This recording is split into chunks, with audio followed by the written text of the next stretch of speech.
Si Ogay. Dami kong dapat today. Pero isa o tingnan mo. Tingnan mo siya. Concentrate talaga siya. Oh. Busy siya carpenter. Ano carpentero? Carpenter. No, carpenter. Yes, carpenter tonight. This is a assembler. Carpenter Yes. assistant. Busy siya. Oh. Ako ko higa-higa lang. Oh, diba? Higa-higa lang. Pagod kaya ako buong araw ngayon. Dami kong nalakad. Diyos ko muna. Ito naman ang asawa ko. Sipag talaga. Galing pa yan sa work. That's why I love you so much muna mo eh. Work hard talaga.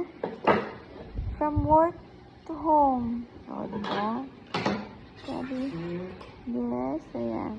It's a puzzle actually. Yes, ayan. Can't wait what's look like this one. This for the cabinet in the room in our room. Alagay.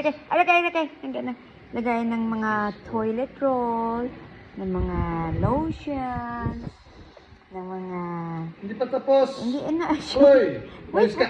wait muna, wait love, I'll show it this one lang, oh. Ayan, di ba? Ang cute. Maganda pagka-quality ng kahoy. Ang ganda. Shiny, shimmering, pang bagong varnish. Ayan, di pa siya tapos sa ka-varnish. So, I'll flex ko mamaya pag tapos na siya. Next, go. Yes. Anong oras ka magdi-dinner, love? Hindi ako malito ng dinner. Anytime. Sige. After that one. Okay? Anytime. Bye!